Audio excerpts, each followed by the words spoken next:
warahmatullahi wabarakatuh. Waalaikumsalam warahmatullahi wabarakatuh. Alhamdulillah wassalatu ala rasulillah.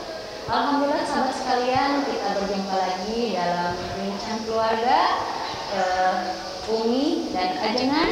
Umi bertanya, Ajengan menjawab. Alhamdulillah Pak Ajengan, ini Masya Allah ya, permasalahan keluarga ini dan henti-hentinya gitu ya. Masya Allah. Alhamdulillah, ini banyak pertanyaan. Kebanyakan ini untuk episode kali ini yang banyak pertanyaan itu iklan bapak-bapak. Sepertinya banyak masalah nih bapak-bapak ya. Mungkin sepertinya walau alamnya. Tapi ini saya akan bacakan ya. Ini ada pertanyaan yang datang dari Bapak Syarif. Bapak Syarif dari Karawang. Intinya seperti ini Pak. Ya. Bagaimana sikap suami jika istri banyak menuntut? Banyak menuntut. Tapi Ya. sebagian mungkin ya. Ya, sebagian tentunya. Ya, bismillahirrahmanirrahim. Pak Syarif di Di Karawang. Karawang ya tadi. Bagaimana sikap suami jika istri banyak menuntut? Ya Pak Syarif, juga semuanya mungkin mewakili yang dituntut ya bapak-bapak. Jika istri banyak menuntut, setidaknya kita ada 5 solusi atau 5 cara. Yang pertama adalah kita harus muhasabah dulu Pak Syarif. Jangan-jangan memang kita layak dituntut ya. Ya kalau kita ngasih beras sebulan hanya 5 kilo, anak 12 ya nggak cukup. Pantaslah istri nuntut gitu. Jadi muhasabah.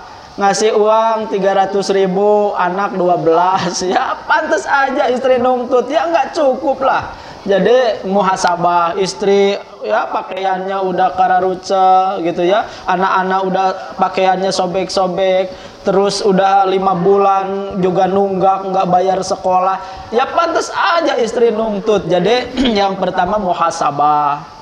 Yang nomor kedua adalah ya kalau ternyata hasil muhasabah, Pak Ustadz ini mah bener istri saya udah cukup kok sebulan 30 juta misal ya, baju udah cukup diumrohkan tapi terus aja nuntut ya, baru yang kedua kita harus tegas ya, harus tegas bahwa istriku ini saya sudah cukup memberi ya nafkah, memberi mungkin lebih dari nafkah juga, tapi ini tolong dari mulai sekarang tidak ada tuntutan-tuntutan yang berlebihan. Itu harus tegas. Suami itu jangan susis ya. Umi tahu susis?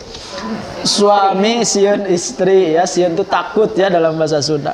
Selanjutnya yang nomor kedua, nasihati. Nasihati oleh kita bahwa kita itu hidup harus sederhana. Ya harus bisa membedakan mana keinginan, mana kebutuhan dan lain sebagainya. Silakan nasihati. Sebagai suami punya hak untuk menasehati dan istri wajib mendengar nasihat suami. Tunjukkan kita imam, kita adalah pemimpin. Jadi yang ketiga nasihati ya sesudah tegas. Yang nomor keempat, buat pembanding. Sekali-kali ajak istri kita ke panti asuhan, ke panti jompo. Coba sekali-kali bawa ke pesantren yatim duafa, bawa ke ya orang-orang miskin di sekitar kita. Akhirnya akan syukur. Kenapa? Ada pembanding. Selama ini mungkin pembandingnya dari Instagram, dari FB, dari YouTube, para sosialita. Akhirnya tidak bersyukur dia. Jadi cari pembanding. Yang terakhir, doakan ya sesudah muhasabah kita ternyata benar istri yang salah, kita harus tegas, harus nasihati, buat pembanding dan doakan. Ya Allah, wahai yang maha membolak-balikan hati, ya Allah istriku jadikan istri yang qanaah, yang syukur, yang tidak banyak nuntut, tidak hedonis gitu ya. Dan doakan kepada Allah, karena kadangkala oleh nasihat tidak tembus, tapi oleh hidayah Allah bisa berubah istri kita. Itu saja barangkali Umi ya untuk Pak Syarif di Karawang. Ya, alhamdulillah Pak Syarif, penjelasan dari Pak Ajengan cukup jelas. Mungkin saya sebagai akan mereview ya, sebagai reviewnya. Yang pertama adalah muhasabah, kedua tegas, nasihati, buat pembanding untuk istri bersyukur, yang terakhir adalah doa. Mudah-mudahan bermanfaat untuk Pak Syarif dan untuk kita semua. Amin, insya Allah. Amin ya rabbal alamin. Alhamdulillah sahabat, kita akan berjumpa lagi di episode selanjutnya. Jangan lupa bagi yang akan bertanya silahkan kirimkan pertanyaannya ke nomor WhatsApp 085 221 287 047. Sekian akhirul kalam. Assalamualaikum warahmatullahi wabarakatuh.